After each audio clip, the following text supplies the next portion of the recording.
अस्सलाम वालेकुम। आज जो है हमारा लेक्चर नंबर 1 है स्टैटिस्टिक्स पार्ट 2 का। आई से सेकेंड ईयर इनके इसमें जो टॉपिक है हमारा वो चैप्टर नंबर 10 है, जिसके चैप्टर नंबर 10 के हम जो है वो शॉर्ट क्वेश्चन जो है वो हम पढ़ेंगे। रिप्रेजेंटेशन बाय हसनिंग लेक्चर स्टैटिस्टिक्स।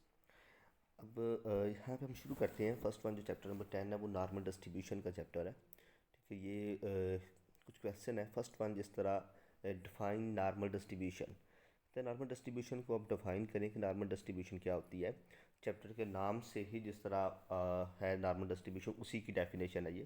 तो normal distribution is the limiting form of the binomial distribution when n is very large and other p and q is close to zero.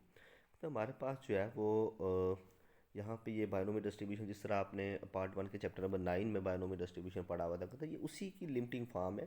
When n is a very large, यानी कि n जो number of observation होती है ये very large हो, neither p and r q close to zero, यानी कि ये हमारे पास जो है वो p and q p zero के क्लोज हूँ, यानी कि इसमें ज़ीरो ना हूँ, ये कह सकते हैं। यानी क्लोज टू ज़ीरो का मतलब ये होता है। The normal distribution is given by, normal distribution का नीचे फार्मूला लिखा हुआ है। ठीक है, इसमें f x equal to 1/, square root 2 pi sigma square e की पावर जो है एक्स नफी म्यू का स्केयर 2 सिग्मा स्केयर। ठीक, ये नेक्स्ट जो है उसकी रेंज लिखी हुई है negative infinity to positive infinity, यानी कि एक्स जो है वो नेगेटिव इन्फिनिटी से लेकर पॉजिटिव इन्फिनिटी तक नॉर्मल डिस्ट्रीब्यूशन की रेंज है। ठीक, नेक्स्ट जो है इसकी प्रॉपर्टीज़ है कुछ नॉर्मल डिस्ट्रीब्यूशन की।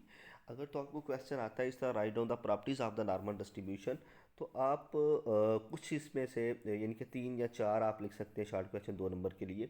लेकिन ये इससे ज़्यादा इंतहाई इंपॉर्टेंट ये है कि ये प्रॉपर्टी सारी इंतहाई इंपॉर्टेंट है। हर एक प्रॉपर्टी का एक एक शॉर्ट क्वेश्चन बनता है, यानी कि जितनी 13 प्रॉपर्टीज़ हैं उतने ही शॉर्ट क्वेश्चन बनते हैं।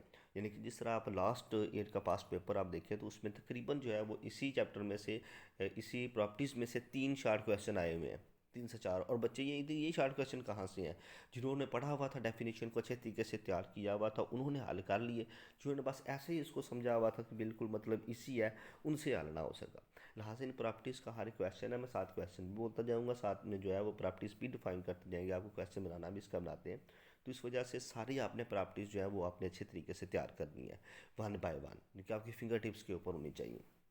जिस तरह फर्स्ट वन प्रॉपर्टीज़ है, कहते हैं it is a bell shape symmetrical distribution. अब इसका क्वेश्चन किस तरह बन सकता है? अब इसमें कहता है what is the shape of normal distribution, कि नॉर्मल डिस्ट्रीब्यूशन की शेप क्या हो सकती है? तो it is a bell shape symmetrical distribution, यानी कि इसकी शेप जो है वो बेल शेप, जिस तरह घंटी होती है पुराने ज़माने की घंटी जिस तरह मंदिर में लगी हो, उस तरह की इसकी शेप होती है।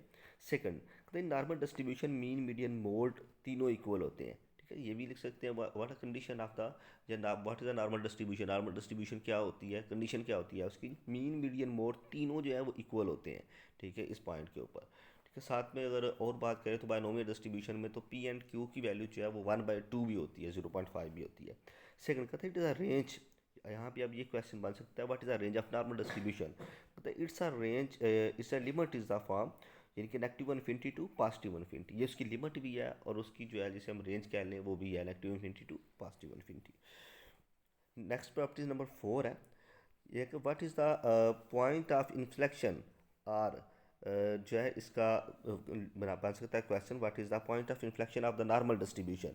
तो it's a point of inflection are x नफी mu and x plus mu, यानी कि इसका जो है वो एक्स नफ़ी के साथ लिख लें, एक दफ़ा पॉजिटिव के साथ लिख लें, म्यू मतलब मीन है यहाँ पे। ठीक है, तो एक्स में से मीन सब्ट्रैक्ट कर लें और प्लस मीन कर लें, तो ये हमारे पास जो है वो बन जाता है point of inflection normal distribution का। प्रॉब्लम 5 है, it is a symmetrical mesokurtic beta 1 equal to mu जो है वो 3 का स्केयर डिवाइड बाय म्यू 2 का क्यूब। ये भी आपने जो है वो चैप्टर नंबर 4 में हमने पार्ट 1 में पढ़े हुए ये बीटा 1 और बीटा 2 के फार्मूले। तो कब ये मेसोक्रिटिक होती है, अब यहाँ पे बेसिकली जो है वो हम कह लें कि ये उसकी पावर्स हैं। ठीक है, अब ये quartile deviation is given as, तो इसके कोटाइल डेविएशन जो है वो Q T equal 2/3 stand deviation, stand deviation sigma को कहते हैं। इसी को आगे 2/3 को डिवाइड करके ये लिखा हुआ है, साथ में स्टैंड डेविएशन को हमने सिग्मा लिख दिया हुआ है। आगे क्वेश्चन नंबर 7 है, ये कहता है what is the mean deviation of the normal distribution. The mean deviation is given as M D is equal to 4/5 stand deviation, यानी कि 4/5 को डिवाइड करेंगे तो 0.7979, साथ में सिग्मा। क्वेश्चन नंबर 8 है, कहता what is the odd order movements of the normal distribution, the all odd order movements about mean are zero। यानी कि जो नॉर्मल डिस्ट्रीब्यूशन के ऑड ऑर्डर मूवमेंट्स होते हैं, ये जो मैक्रो जो साइन जो शो हो रहा है, ये मूवमेंट्स को हम कहते हैं ये 1 और 3 और 5 और 7, जिस तरह ऑड ऑर्डर चलते जाएँ, साथ में अगर 9 11 ये सारे इक्वल टू क्या होते हैं हमारे पास ज़ीरो। ऑड वैल्यूज़ ऐसी वैल्यूज़ होती हैं जो 2 पे डिवाइड नहीं होती और इवन 2 पे डिवाइड हो रही होती है, ठीक है। और क्वेश्चन नंबर 9 है, the total area under the normal curve is unity, यानी कि 1। अब इसका क्वेश्चन बन सकता है what is the area under under area of the normal distribution या नॉर्मल कर्व। तो ये हमारे पास total area under the normal curve is unity, यानी कि 1। क्वेश्चन आगे जो प्रॉपर्टीज नंबर 10 है, the quartiles of the distribution. यहाँ पे हम जो है क्वेश्चन बन सकता है what is the quartiles of the normal distribution. The quartiles of normal distribution is the Q1 equal to mu नफी 0.645 सिग्मा, और Q3 जो है इसी को हम पॉजिटिव के साथ लिख लेंगे तो Q3, यानी कि Q1 जो है उसे हम कहते हैं ये लोअर कोटाइल और Q3 कहते हैं हम ये अपर कोटाइल है। तो लोअर कोटाइल को हम नफी के साथ लिख लेंगे और अपर कोटाइल को पॉजिटिव के साथ लिख लेंगे, ये फार्मूले हैं उसके। नेक्स्ट क्वेश्चन नंबर 11 है, जिसे प्रॉपर्टीज नंबर 11, तो it is a unimodal distribution have a maximum ordinate. जब आप इसका क्वेश्चन बनेगा what is a unimodal model जो डिस्ट्रीब्यूशन है उसके मैक्सिमम ऑर्डिनेट क्या है, तो in unimodal distribution having a maximum ordinate 1/2 pi sigma square root at x equal to mu. जब एक्स इक्वल टू हमारे पास हो म्यू के, तब ये नॉर्मल डिस्ट्रीब्यूशन को ये जो है वो हल करके ये बनाया गया, ठीक है।